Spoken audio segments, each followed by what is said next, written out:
Halo teman-teman, ketemu lagi sama Weni. Jadi kita sebelum mulai kita bakal tunggu dulu nih untuk join breakout room kita.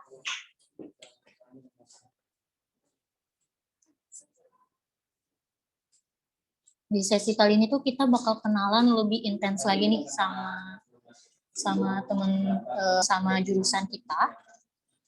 jurusan kita dan langsung dari ketua jurusan yaitu Bu Mary Saltora. Tapi sebelum itu kita tunggu dulu ya teman-temannya ya. Dan untuk teman-teman yang namanya belum sesuai dengan ketentuan, mungkin boleh di rename dulu seperti Rima, boleh diubah, di rename dulu.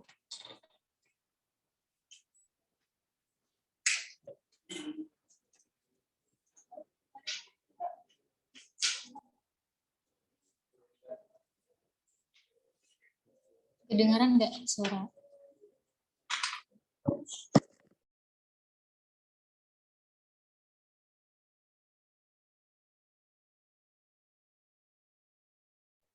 Cek kedengaran nggak suara? Oh, oke. Okay. Thank you Bang Rahmat.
Baik, kita bakal tunggu teman-teman yang lain sampai 13:10 ya. Jadi ya. Ya. Ya. Di bawah.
Oke, halo. Kita bakal mulai.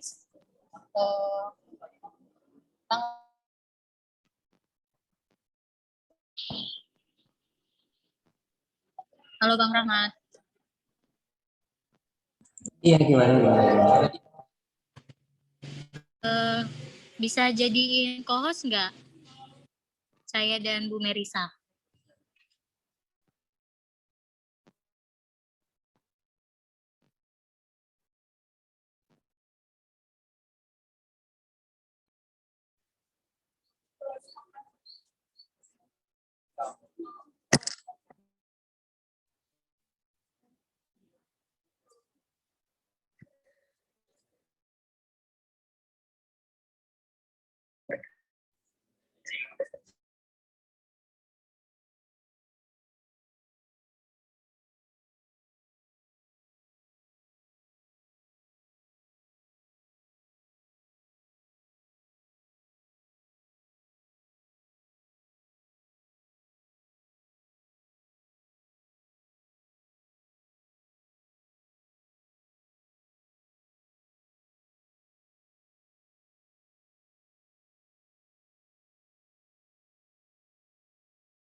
Halo, aduh mohon maaf tadi kayaknya kendala jaringan jadi keluar deh. Kita masih tunggu saya jadi co-host dulu ya.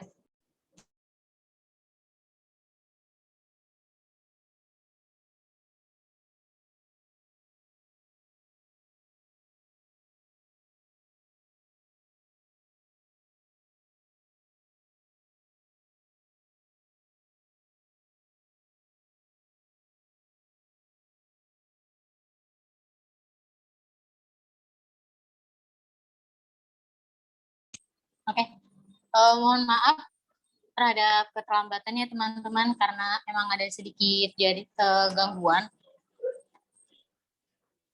Assalamualaikum warahmatullahi wabarakatuh. Shalom, Om Swastiastu, Namo Buddhaya, Salam Kebajikan. Tabe salamat linguna latai, salam sujud karende malempang, adil kata limau bajramin kasaruga, basenya teju bata. Kembali lagi nih dengan saya, Beni Febian.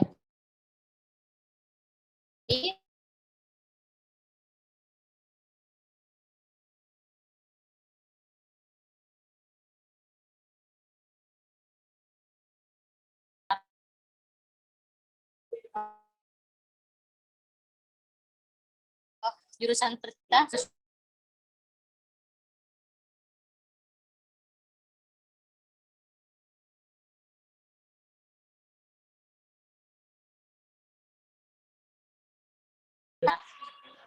sedikit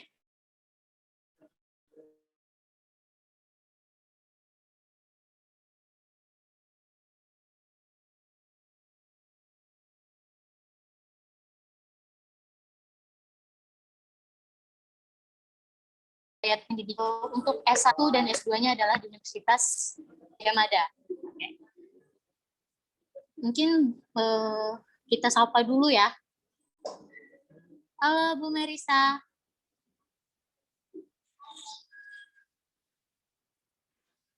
Halo.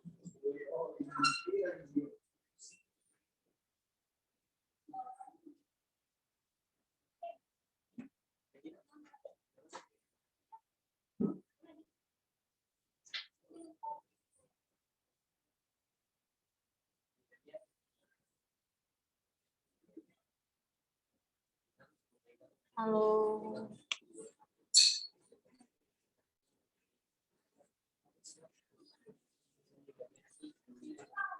Hai. Halo. Oke. Bagaimana Bu? Sudah siapkah kita menyambut mahasiswa baru jurusan sosiologi? Oke, dipersilahkan. Ini sinyalnya agak tidak stabil ya. Jadi saya mohon maaf kalau nanti tiba-tiba saya terkick out. Dipersilahkan. Okay. Udah opening belum? Iya Bu, jadi memang di kendala kita karena karena pandemi ini kita jaringannya sangat menguji kesabaran ya Bu. Jadi tanpa membuang-buang waktu lagi, waktu dan tempatnya saya persilakan kepada Bu Merisa Flora. Untuk share screen-nya apa saya tahu dari Ibu? Saya sendiri aja.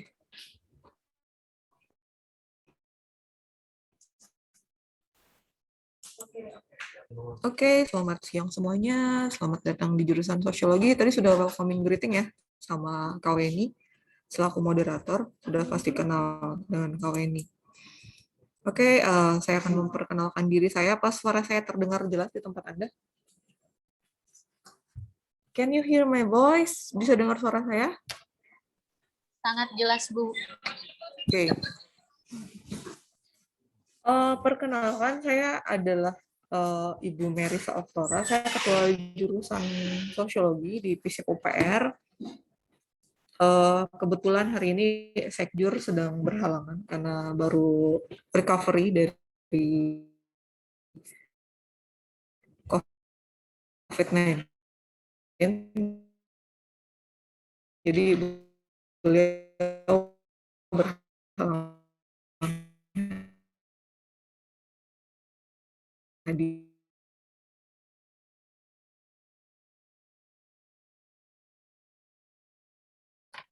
hari ini saya akan memberikan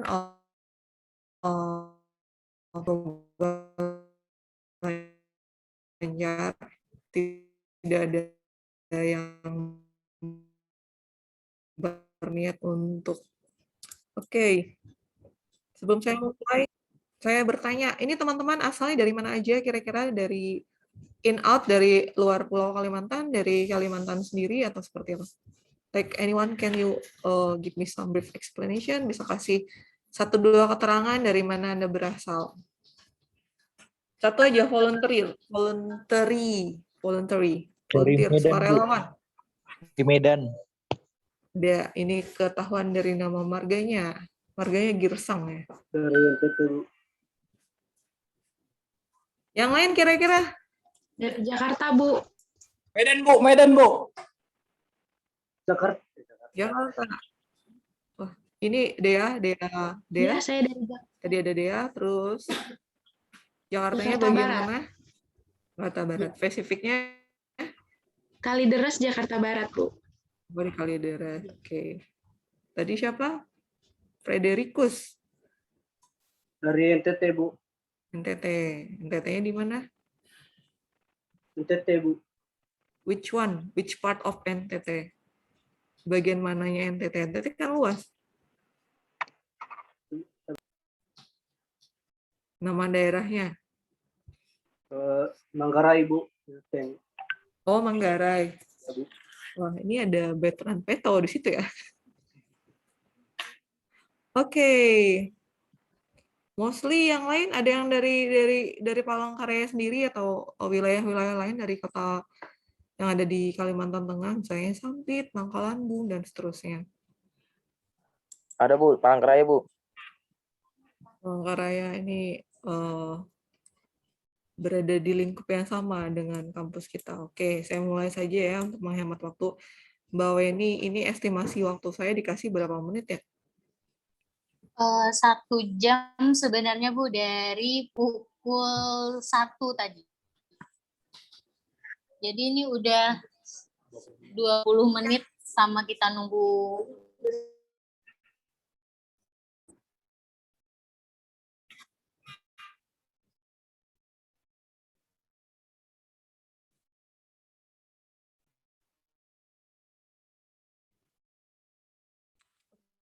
Oke.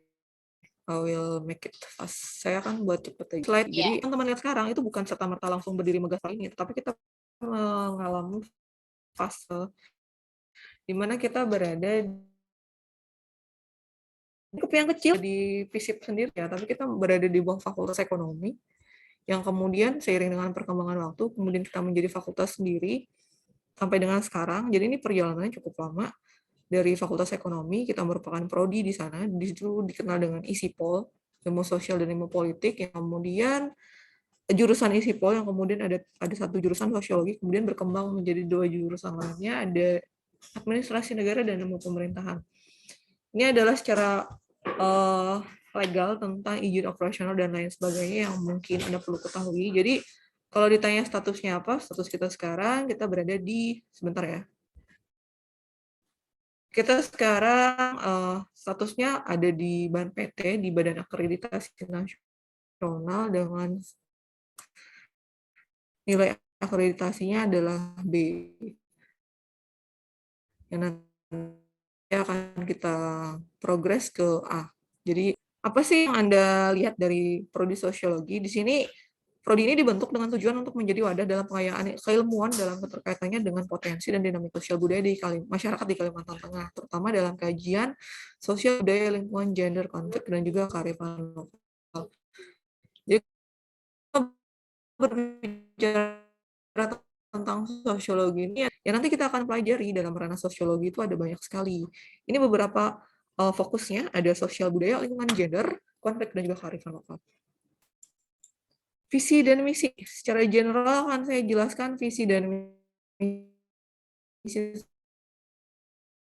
sosiologi. Di sini visinya adalah menjadi manusia yang berkualitas di bidang problem solving. Ini adalah penyelesaian masalah dengan berpedoman pada nilai falsafah Pancasila dan budaya Betang.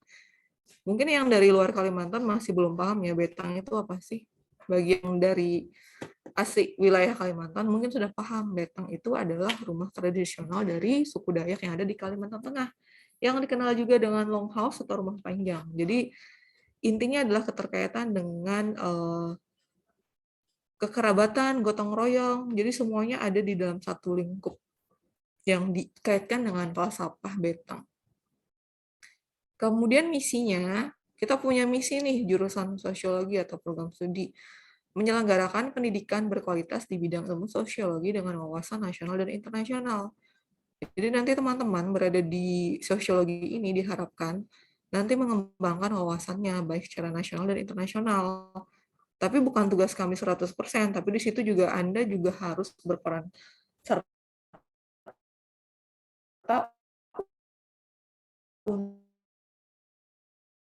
untuk meningkatkan kapasitas dan kemampuan Anda, baik soft skill dan hard skill ya. Kemudian menyelenggarakan pengabdian kepada masyarakat dengan berorientasi. Ini dulu secara langsung, tapi kita menggunakan media informasi yang kita ataupun aplikasi yang kita gunakan sekarang ini untuk menyelenggarakan misalnya keterkaitan dengan program magang. Lalu ada Bina Desa. Nanti kita akan meeting nih, selama pandemi ini seperti apa. Tapi itu tidak didapatkan di semester 1 ya, tapi di semester atas. Kemudian menyelenggarakan kerjasama dengan berbagai elemen di daerah, pusat, dan internasional dalam rangka membangun sinergitas akademisi dan masyarakat luas. Intinya adalah kolaboratif. Jadi ini ada networking atau jaringan di mana ketika Anda berkuliah di sosiologi, ini tidak terfokus di dalam saja, tapi Anda juga keluar. Nanti Anda akan berkenalan dengan misalnya keterkaitan dengan lembaga-lembaga yang berada di wilayah tempat Anda tinggal atau daerah. Nanti keterkaitan mungkin dengan magang, kemudian ada pra-penelitian dan lain sebagainya yang merupakan bagian dari mata kuliah yang nanti Anda akan ambil. Sebentar dulu.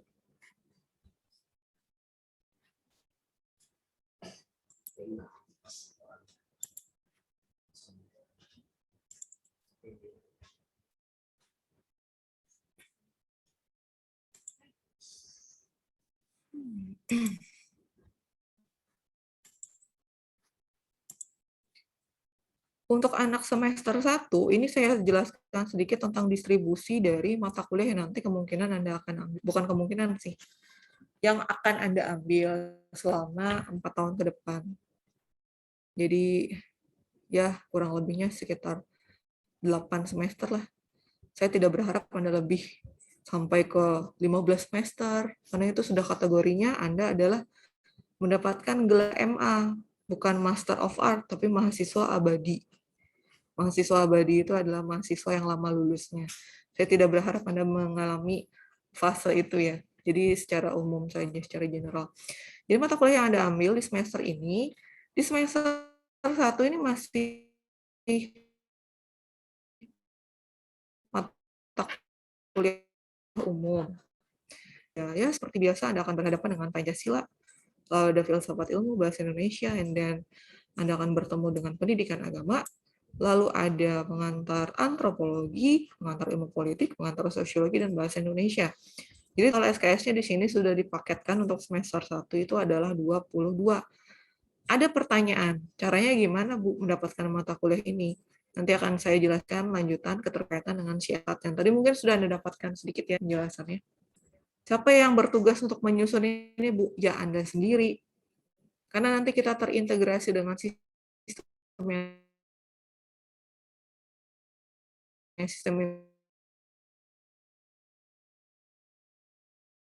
informasi akademik, masyarakat. Jadi Anda harus bertanggung jawab dengan akun. Karena semuanya tidak lagi jauh-jauh Anda misalnya ada yang di Jakarta, ada yang di NTT, di Manggarai, atau yang ada di Sumatera. Tidak perlu nih Anda datang ke Palangkaraya selama masa pandemi ya. Ada di sosiologi, FISIP ini ada 3 jurusan ya. Jadi dosennya banyak, jadi saling switching, jadi tukar. Tapi untuk dosen inti dari sosiologi ini ada 15. Yang satu mungkin Anda sudah kenal ya tadi pagi, ada Prof. Kumpiadi Widen, jadi home base-nya beliau ada di sosiologi.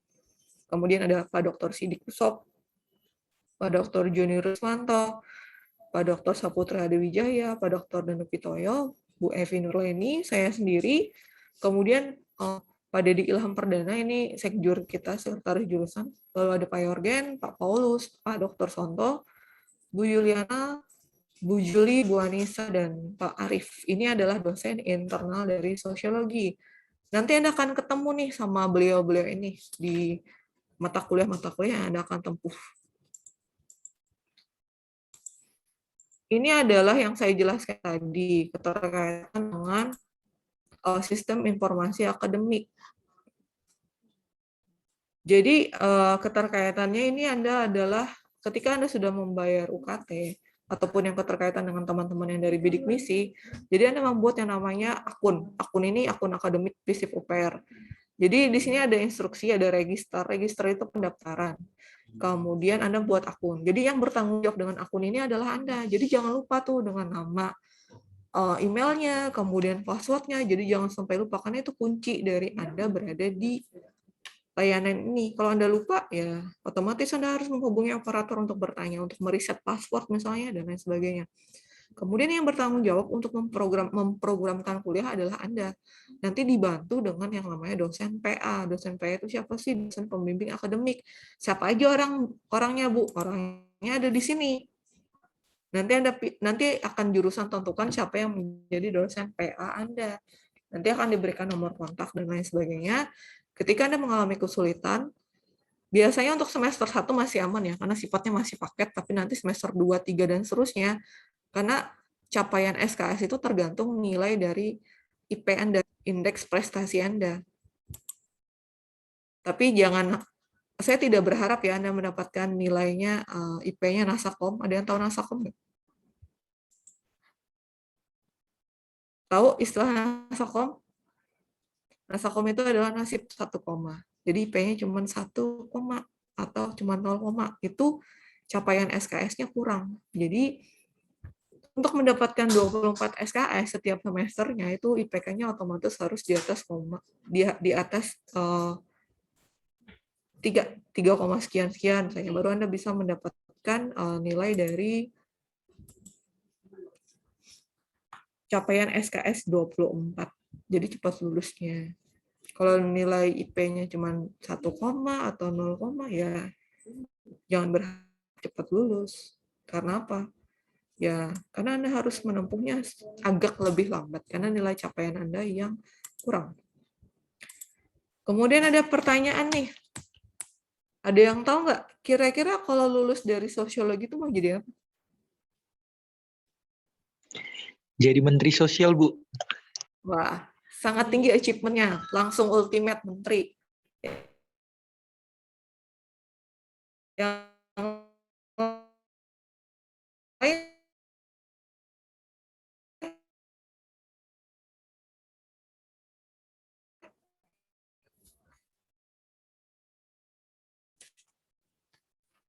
organisasi dalam. Kira-kira kalau Anda lulus, nanti kira-kira Anda jadi apa? Ini pertanyaan basic yang sering saya dapatkan. Bu, lulusan sosiologi itu jadi apa sih sebenarnya? Ini adalah gambaran tentang apa yang Anda akan dapatkan ketika Anda lulus. Ini gambaran yang saya ambil. Ketika Anda lulus dan menjadi seorang sarjana sosiologi dalam waktu 4 tahun ke depan, apa yang akan menjadi lahan pekerjaan Anda? Pertama itu adalah peneliti sosial. Peneliti sosial ini sudah bisa Anda mulai dari jenjang perkuliahan, karena nanti akan ada banyak riset yang ditawarkan oleh dosen untuk berkolaborasi atau kolaboratif dengan dosen untuk melakukan penelitian. Itu bisa dimulai jadi asisten penelitian, asisten lapangan, dan keterkaitan yang bisa. PNS ini sebarannya di mana aja? Ya tadi itu ada temannya bilang di Kementerian Sosial ada. Kemudian keterkaitan dengan Kementerian Sosial ini bisa jadi pendamping, misalnya pendamping keterkaitan pendamping disabilitas, kemudian ada keterkaitan dengan pendamping khusus ranahnya adalah prostitusi. Jadi jangan dikira mendampingi ini dalam artian memberikan pemahaman, memberikan pelatihan, memberikan banyak insight atau masukan kepada orang-orang yang khusus menjadi divisi yang Anda teliti nantinya. Kalau PNS ini ranahnya banyak. Kalau teman-teman yang sudah lulus dari sosiologi ini, diantaranya ada di Bapeda, ada di Dinas Sosial, kemudian ada di Inspektorat, dan sebaran di Pemda daerah itu banyak sekali. Jadi jangan ditanya kalau untuk PNS. Human Resources ini SDM, jadi kalau Anda bekerja di perusahaan, Anda biasanya ditaruhnya di mana? Di HRD, Human Resources Development. Banyak ini contohnya. Jadi kalau teman-teman yang udah lulus, kemudian apply ke perusahaan, biasanya dari jurusan sosiologi ini, apply-nya ditempatkan di HRD, kalau nggak di PR, Public Relation, hubungan masyarakat. Kemudian ada juga yang menjadi jurnalis. Jurnalis itu apa? Wartawan yang nulis. Jadi beberapa di antaranya yang lulusan dari sosiologi ada yang menjadi seorang jurnalis.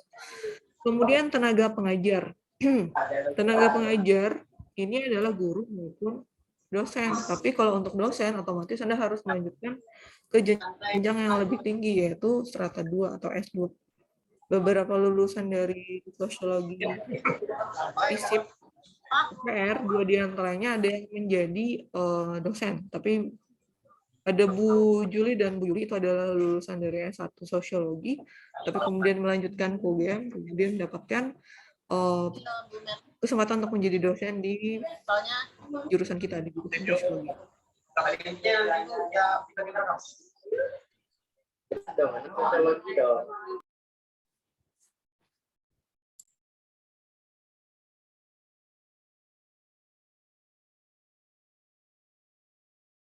Mohon maaf Bu, tadi suaranya bocor. Saya lupa. Oke, kemudian pekerja sosial. Ini keterkaitan dengan bagaimana interest Anda terhadap ranah-ranah sosial. Bisa saja nanti Anda masuk ke lembaga swadaya masyarakat yang keterkaitan dengan misalnya adalah gender ataupun lingkungan. Karena contohnya misalnya seperti WWF, kemudian keterkaitan dengan LSM terkenal lain yang ada di Indonesia. Nah, anak-anak sosiologi, beberapa di antaranya bisa masuk ke situ. Jadi Anda mengadvocate atau mendampingi masyarakat, misalnya masyarakat adat, keterkaitan dengan konflik yang terjadi, lingkungan sosial mereka, karena nanti Anda juga akan mempelajari tentang hal itu. Kemudian marketing juga banyak di sini, keterkaitan dengan pilihan pekerjaan yang nanti akan menjadi tawaran yang diberikan. Jadi ketika Anda apply ke bank, misalnya Anda bisa apply di posisi marketing. Beberapa di antaranya teman-teman dari jurusan sosiologi ada yang menjadi marketing dengan posisi yang cukup tinggi dengan gaji yang lumayan. Saya tidak bisa tampilkan profil alumni ya, karena banyak sekali. Jadi semuanya memiliki kapasitas dan interest-nya masing-masing dengan pencapaian yang sudah cukup tinggi. Ini yang tadi saya jelaskan ini secara detail, tapi tidak terlalu clear di sini. Saya jelaskan aja. Ini what can I do with a sociology degree? Yang itu adalah marketing atau PR, atau public relation, and then business, Bisnis ini contohnya adalah market research analyst. Beberapa yang lulusan dari sosiologi ada yang kerja di Lazada, atau mungkin nanti Anda bisa kerja di Tokopedia biar ketemu BTS misalnya. Kemudian ada healthcare. Healthcare ini keterkaitan mungkin Anda bisa kerja seperti di wilayah BPJS misalnya, atau wilayah-wilayah lainnya yang keterkaitan dengan social and human service assistant, and then non-profit public services. Jadi contohnya yang saya sebutkan. Kemudian Bu, riset. mohon maaf Bu, PPT-nya sepertinya tidak berjalan. Is it? Oke. Ngebug di bagian yang universitas mata kuliah Bu. Oh ya, udah Ini kelihatan sudah nggak? baru. Ya, sudah baru saja. Makasih ya Bu. Oke. Jadi ini adalah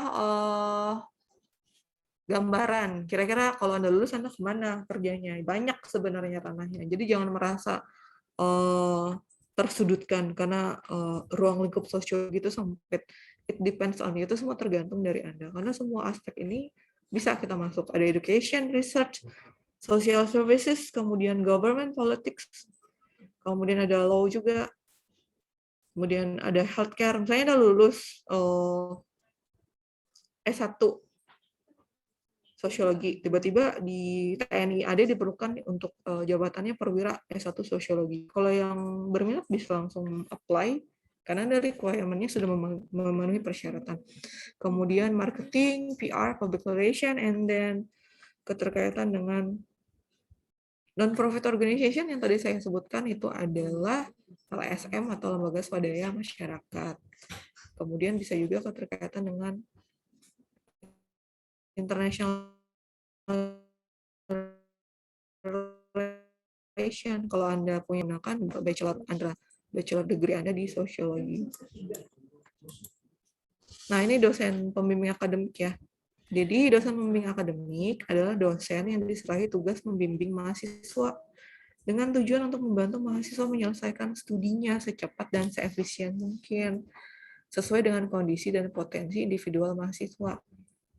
Tiap mahasiswa yang diterima pada suatu program studi akan mempunyai dosen pembimbing. Jadi, dosen pembimbing ini akan menjadi guidance Anda selama beberapa semester Anda kuliah, terkecuali ketika beliau tugas belajar. Jadi, bebannya dialihkan ke dosen yang lain. Yang nanti akan mengguidance Anda untuk KRS misalnya. Ketika Anda nanti di semester 2, IPK-nya ternyata kurang dari 3, jadi cuma 2,75. Capaian SKS-nya cuma 21, bukan 24. Jadi ada satu mata kuliah yang harus Anda drop. Biasanya nanti akan mendapatkan advice atau bimbingan dari dosen pembimbing di bagian mana mata kuliah yang mungkin Anda tinggalkan dulu. Karena aturan dari mata kuliah yang ditempuh setiap semesternya semua tergantung dari IPK atau indeks prestasi yang tadi saya sebutkan. Jadi usahakan nilainya bagus ya. Kemudian, kelas dalam perkuliahan ini nanti akan dibagi paralel, ada A dan B. Jadi teman-teman nanti, ini ada berapa orang sih mahasiswa baru kita nih, Mbak Weni? Totalnya berapa? Ini ada 85. Dari data kemarin Bu yang kita survei itu sekitar 100-an. Nah, Jumlah pastinya saya lupa, tapi ada sekitar 100-an. Nah, 100-an ya, anggaplah nanti divided into 2 classes. Jadi ada 2, kelas A dan B. Nah, kelas A dan B ini nanti memiliki jadwal perkuliahan yang berbeda. Jadi disesuaikan dengan kelasnya, ada A dan B. Jadi itu tergantung dari nomor induk mahasiswa Anda. Jadi nggak bisa Anda loncat-loncat. Misalnya, mata kuliah yang saya ambil itu adalah pengantar antropologi di A, kemudian mata kuliah pengantar sosiologinya saya ambil di B misalnya. Nggak bisa. Semuanya harus dari A dan B itu harus koheren. Jadi nggak boleh loncat-loncat. Disesuaikan dengan NIM, karena nanti keterkaitan dengan DPNA, daftar peserta nilai dan absen, itu nanti di akhir semester. Nah, sekarang ada pertanyaan nih. Bu, sistem kuliahnya gimana? Kira-kira ada yang bisa menjawab nggak? Kita sekarang sistem kuliahnya gimana? Daring, Bu. Can you give me some opinion? Daring. Kalau Novia ini mah udah expert kayaknya. Dia udah 2 semester berdaring-daring ria. Nah, sistem perkuliahan secara general itu adalah sebenarnya dulu sebelum masa pandemi COVID-19 adalah tatap muka atau yang disebut dengan luring. Luring ini ada di luar jaringan, tapi ini dulu sebelum pandemi ada. Sekarang kita mengalami fase pandemi COVID-19 hampir 2 tahun, yang kemudian memungkinkan kita untuk tatap muka itu tidak ada, nyaris belum bisa dilakukan, karena kelas kita tuh cukup masif ya, 50 orang. Sedangkan batas minimal untuk satu ruangan itu mungkin 20 saja. 30-nya mau dikemanain dong? Mau ditaruh di luar? Kan nggak mungkin. Jadi solusinya adalah menggunakan tatap perkuliahan dengan metode online education atau pendidikan online, atau disebut dengan sistem perkuliahan daring. Sistem perkuliahan daring ini apa aja sih yang dilakuin? Saya sedikit memberikan gambaran apa yang nanti akan Anda gunakan dan Anda harus lakukan dari sekarang. The first one, Zoom. Sekarang kita menggunakan Zoom, meeting online. Zoom ini adalah salah satu aplikasi yang sekarang secara general digunakan di dalam perkuliahan. Jadi kelas konvensional atau kelas biasa ini digantikan ke kelas online menggunakan aplikasi Zoom. Ada juga yang menggunakan Google Classroom. Kemudian ada juga yang menggunakan Microsoft Teams. Kemudian ada juga yang menggunakan Google Meet. Semua ini sudah di-provide di App Store atau di Google Play Store. Jadi tinggal Anda unduh aja. Nanti dosennya menentukan menggunakan kuliah yang mana. Biasanya adalah Zoom. Fungsi dari Google Forms ini adalah sebagai absen. Jadi absen biasa kan kita manual. Nah, kalau zaman online ini, zaman pandemi ini, kita menggunakan Google Form. Nanti Anda isi, Anda klik linknya, kemudian Anda isi nama, kemudian NIM, kemudian mata kuliahnya, jamnya jam berapa, dan seterusnya. Kira-kira ketahuan nggak ya, Bu? Kalau saya ngisinya telat, ketahuan sebenarnya. Dari Zoom itu udah ketahuan, karena di Zoom itu ada track record-nya Anda masuk jam berapa, jadi itu nggak bisa ketipu. Biasanya gitu. Kemudian yang paling umum yang harus Anda punya adalah email. Sudah punya email, teman-teman? Sudah, Bu. Sudah, Bu. Emailnya penggunaannya dalam level apa? Beginner, middle, atau advance? Beginner tuh awal banget, sekedarnya aja. Middle itu tengah-tengah lah. Kemudian yang ketiga tuh yang udah mahir banget. Anda berada di level yang mana nih kira-kira? Middle, Bu. Middle. Kenapa middle? Harusnya sudah advance dong. Nah, email ini harus Anda pastikan Anda punya email aktif. Satu pesan saya, namanya jangan nama alay ya. Tahu kan nama alay? Misalnya nama Anda Rebecca. Kemudian Rebecca ini punya akun misalnya R3B3C4. Rebecca kan? Nah, sebaiknya nama yang digunakan di dalam akun ini adalah nama yang sesuai dengan nama Anda. Karena apa? Sebenarnya efeknya nanti, kalau Anda punya profil LinkedIn itu profil engine searching untuk mencari pekerjaan. Biasanya dicantumkan email. Kalau email Anda namanya alay-alay, kemudian Anda cantumkan di profil Anda, kemudian orang melihat Anda, kok nama emailnya aneh ya? Orang tidak akan tertarik untuk merekrut Anda menjadi seorang pegawai. Jadi, email harus email aktif dengan nama yang sesuai dengan nama Anda. Kemudian pertanyaan yang saya lanjutkan lagi adalah seberapa mahir Anda menggunakan email? Karena berdasarkan pengalaman, beberapa di antaranya ada yang ternyata belum mahir menggunakan email. Jadi yang namanya email ini adalah media untuk pengumpulan tugas ke dosen. Jadi nanti ada alamat email yang dicantumkan dosen di mana Anda mengirimkan ke alamat tersebut. Tapi kemudian di dalam email ini ada beberapa hal yang harus Anda perhatikan. Pertama adalah subjek. Subjek ini biasanya memuat. Kalau untuk kuliah atau tugas, ya tuliskan saja nama dan NIM serta mata kuliah Anda.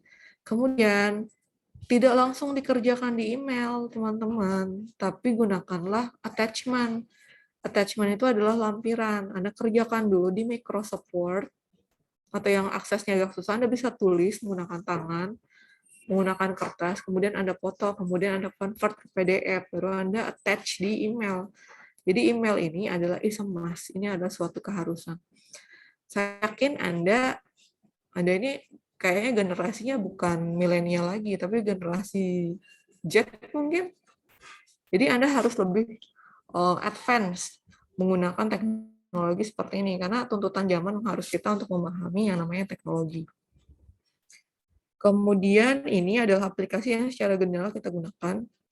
Nanti di setiap kelas, untuk setiap kuliah akan dipilih ketua kelas.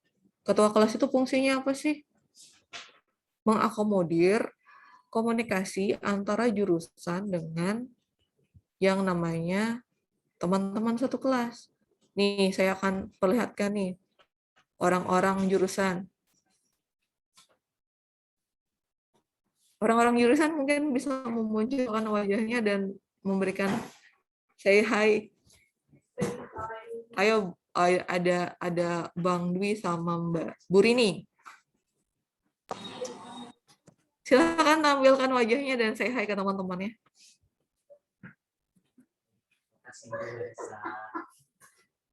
Satu orang lagi mungkin sedang berada di lingkup yang lain. Ini adalah administrator dari jurusan. Jadi teman-teman, ini adalah orang-orangnya. Udah kelihatan belum? Udah bisa dipin? Belum, Bu. Karena kita nggak ada yang jadi co-host, kayaknya agak susah buat ngepinnya ya. Atau mungkin share screen-nya boleh dimatiin dulu, Bu, biar kelihatan. Biar jadi layar besar. Saya stop ya dulu. Coba dipin dulu. Ntar saya...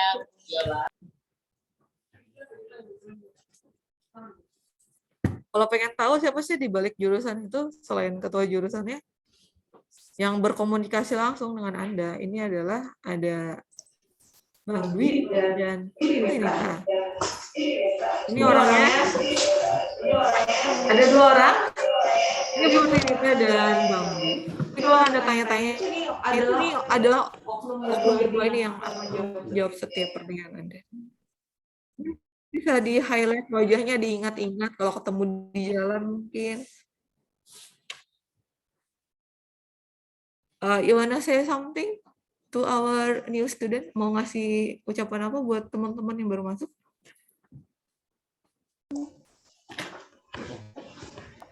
Ayo, Bang. Baik, terima kasih Bu Marisa. Intinya untuk mahasiswa baru lebih semangat lah untuk kuliahnya, walaupun hanya sebatas daring. Ya, pokoknya nanti kalau ada permasalahan masalah di kampus atau perkuliahannya, sebisa mungkin kami di jurusan membantu dengan sebaik-baiknya. Ya, kalau ada permasalahan silahkan dihubungi pihak jurusan. Mungkin hari ini ada yang mau disampaikan? Sini Kak, biar orang lihat. Aduh, ini harus ngomong ya? Harus, Kak. Harus dong. Harus sinyalnya hilang. Enggak ada, Kak. Ada, Kak. Aman kok. Aman. Say hi untuk berapa nih? 86 ya? Halo, halo. Jadi... Aduh, ketawa dong, tolong. Roni dan Duima, say hi kalian. Dan untuk mahasiswa, ya, cuman ngingetin aja kalau misalkan ada keperluan, tolong chat itu, lihat jamnya juga, dan tolong diperkenalkan namanya, mau ngapain. Jadi jangan kirim p gitu, maksudnya apa. Jadi kalau ada sesuatu dari hal mau diomongin juga, kita sesuai jam kerja dari jam 8 sampai jam 4 sore. Kalau lewat dari itu, maaf, kita nggak membalas ya. Jadi buat teman-teman mahasiswa baru semangat untuk kuliahnya. Semoga lancar jaya ya, jangan malas kuliahnya, jangan warawiri, jangan selalu ngomong, ih dosennya ini itu. Yang penting kuliah aja, rajin-rajin kuliah, jangan suka bolos kuliah, jangan cuman lu kuliah terus ditutup tuh videonya ngapain kan ya. Oke, itu saja ya. Terima kasih. Semangat untuk Weni. Arigato. Oke, makasih Kak. Bu Merisa. Nah, Masih ada saya yang lanjutkan ingin ya. sampaikan? Iya, Bu. Kita ada 9 menit lagi, Bu. Mungkin bisa 5 menit terakhir untuk tanya jawab Oke. jika memang ada teman-teman yang ingin bertanya. Boleh ya, Bu? Jadi 4 Nah, menit itu lagi. tadi oke, thank you Mbak Weni. Nah, itu tadi staf administrator yang ada di jurusan. Jadi dengan siapa teman-teman berkomunikasi ya dengan beliau-beliau itu. Jadi tolong apa yang sudah ditegaskan oleh Bu Rini tadi diperhatikan bahwa ketika Anda menghubungi melalui WhatsApp, tolong perkenalkan nama, NIM, dan kelas. Kemudian manner, etika, dan attitude juga diperhatikan. Jadi jangan dianggap itu adalah teman Anda, itu adalah bagian dari jurusan yang merupakan representasi dari kami di sini. Jadi do your best, maksudnya dalam artian ya use your good manner, gunakan sopan santun yang baik, kemudian berikan nama dan NIM dan keterangan dan seterusnya yang menerangkan Anda bertanya tentang apa. Jadi jangan ngechat isinya p ini apa, ini pink atau bagaimana. Jadi harus, karena Anda sudah mahasiswa, bukan siswa lagi, otomatis manner Anda pun akan mengalami peningkatan atau fase yang berubah. Oke, mungkin tadi balik ke Mbak Weni ada sesi Q&A, question and answer discussion, silakan. Oke, baik. Terima kasih Bu untuk penjelasannya. Tadi juga sudah ada sedikit dari staf jurusan kita yang ganteng dan cantik. Nanti kalau kalian ke loket pasti bakal disambut dengan ramah kok sama beliau. Baik teman-teman, jika ada yang ingin bertanya boleh raise hand. Jenny Claudia, boleh open mic-nya langsung? Untuk Jenny ya. Boleh langsung ditanyakan ke Bu Merisa ya. Sebelumnya apakah suara saya terdengar? Terdengar. Baik, mohon izin perkenalkan, nama saya Jenny Claudia dari jurusan Sosiologi. Saya ingin bertanya, saya cukup penasaran mengenai akreditasi suatu jurusan. Jadi, pertanyaan saya, mengubah akreditasi suatu jurusan dari yang sebelumnya C atau B itu seperti apa, dan apakah ada campur tangan dari kami para mahasiswa? Sekian, terima kasih. Mau langsung dijawab apa gimana nih, Wen? Boleh langsung dijawab. Oke, saya jawab langsung ya. Jadi yang namanya akreditasi itu adalah bentuk penilaian yang diberikan satu badan yang namanya Badan Akreditasi Nasional kepada satu lembaga atau institusi yang dimana ada beberapa komponen yang harus kami penuhi. Peran serta dari mahasiswa itu sangat diperlukan. Dalam artian adalah dari sampai mahasiswa aktif sampai dengan alumni itu sangat diperlukan kolaborasinya. Peran serta Anda ya otomatis keterkaitan dengan misalnya adalah pencapaian misalnya seperti IP, kemudian masa studi Anda. Kalau lebih dari, misalnya untuk social science, anggaplah dia ambang batasnya ada di 14 semester ya. Kalau lebih dari itu, hitungannya nanti akan menurunkan nilai dari akreditasi. Kemudian tracer study ketika nanti Anda lulus, Anda bekerja di mana, itu juga akan menjadi feedback kepada kami untuk penilaian yang diberikan oleh Badan Akreditasi Nasional itu tadi. Jadi semakin banyak mahasiswa yang lulus dengan masa studi yang pas, hitungannya 4 tahun, itu akan menaikkan poin kita di support dengan misalnya kegiatan Anda. Mahasiswa ini dilibatkan nggak dalam penelitian dengan dosen? Mahasiswa ini punya kegiatan apa? Misalnya keterkaitan dengan misalnya Anda bikin seperti makalah yang bisa dikirim ke ranah internasional. Anda ikut kegiatan dengan universitas lainnya, itu semua masuk. Jadi semua memiliki involvement atau peran serta yang harus aktif untuk mendapatkan itu. Kita dari C ke B itu biasanya diberikan durasi waktu sekitar 4 tahun. Ini kita di B, anggaplah B+, tinggal dikit lagi ke A. Nah, untuk mendapatkan nilai A ini semua memerlukan kerjasama kolaboratif. Jadi semua harus berperan serta di situ. Nggak ada yang nggak berperan serta. Anda mahasiswa baru, mahasiswa lama, bahkan alumni pun itu akan involve masuk ke dalam lingkup tadi, penilaian reakreditasi. Kurang lebihnya begitu, Mbak. Jadi poin pentingnya itu, keterlibatan semua pihak setiap aspek yang ada di jurusan sosiologi, dari mahasiswa, dosen, staf, dan seterusnya, itu semua harus ada. Jadi nggak ada yang nggak bergerak di situ. Begitu ya? Sudah clear, Mbak Jenny? Siap, Bu. Terima kasih. Oke, next one. Oke, mungkin satu pertanyaan lagi. Boleh raise hand untuk teman-teman yang mau bertanya. Ini ada yang raise hand atas nama Devanya Girsang. Mungkin boleh open mic dan cam-nya jika tidak bermasalah. Sebelumnya izin ya Kak, kamera saya error, jadi nggak bisa gitu. Ini sebelumnya perkenalkan, nama saya Devanya Girsang, saya dari Prodi Sosiologi. Jadi di sini saya mau bertanya, gini Bu, jadi kan misalnya nih udah wisuda, udah tamat kan dari Universitas Palangkaraya. Terus misalnya nih saya mau melanjut S2 gitu, terserah mau ke luar negeri atau di Indonesia. Menurut Ibu apa yang cocok gitu, prodi apa gitu, jurusan apa yang cocok diambil S2 oleh anak lulusan sosiologi gitu. Itu aja sih Bu. Oke, good question ya. Ini sudah memikirkan bright future-nya, masa depan yang cerah nih. Apa yang harus Anda persiapkan ketika Anda menempuh jenjang S2? Pertanyaan balik saya, Anda menempuhnya melalui jalur mandiri atau beasiswa? Kalau saya sih Bu, rencananya beasiswa dari scholarship. Beasiswa ada banyak ya. Beasiswa ada banyak ya, ada LPDP segala macamnya, baik di dalam maupun luar negeri. Tinggal dipilih nanti sambil dipersiapkan persyaratannya. Yang perlu saya pertanyakan lagi, tujuan Anda ketika menempuh S2 itu apa? Kalau Anda ingin menjadi seorang akademisi, menjadi seorang dosen, Anda harus linear. Anda harus mengambil jurusan S2 Sosiologi.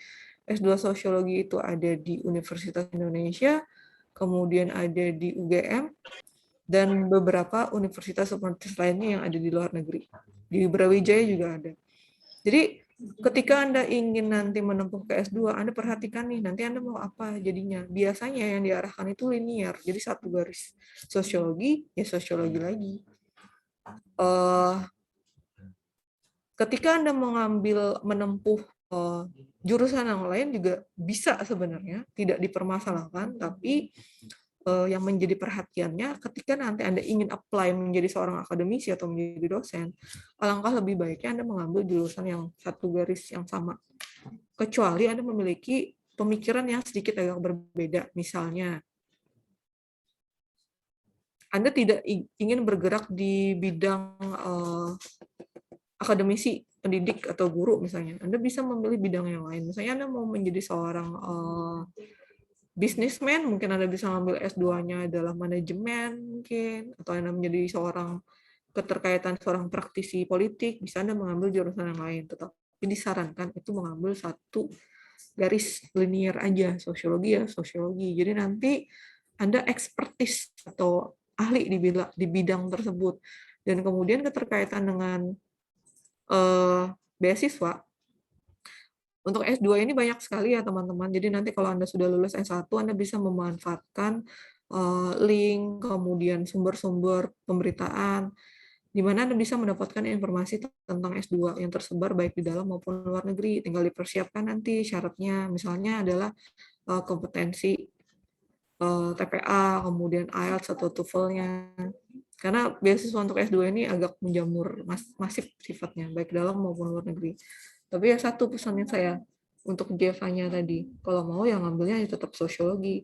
Karena nanti ketika Anda masuk ke kampus yang Anda inginkan nantinya untuk jenjang S2 atau masternya, nanti akan diberikan rekomendasi dari dosen pembimbing 1-2 biasanya. Jadi kami akan memberikan surat rekomendasi dalam bentuk form tertentu yang nanti akan dikirimkan ke kampus yang Anda tuju. Begitu. Jadi nanti kami akan menceritakan track record Anda sebagai seorang mahasiswa nih, dia prestasinya apa aja, achievement-nya apa aja, dia layak tidak melanjutkan S2 di tempat Anda dan seterusnya. Begitu kurang lebihnya. Kalau bisa linear ya. Thank you.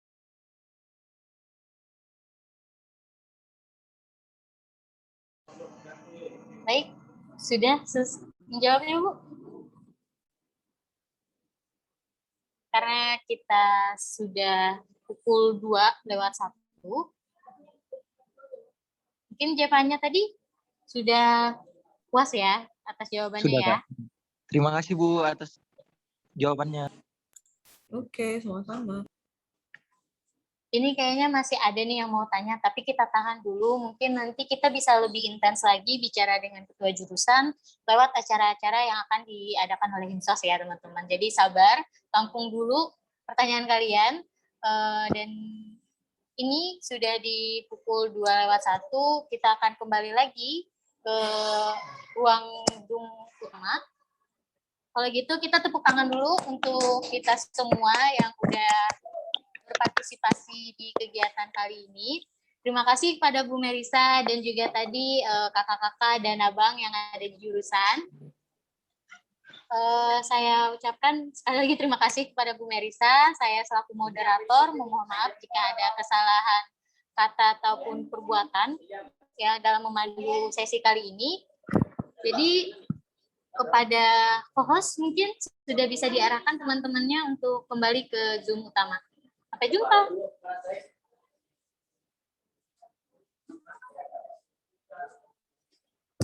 Bye-bye semuanya.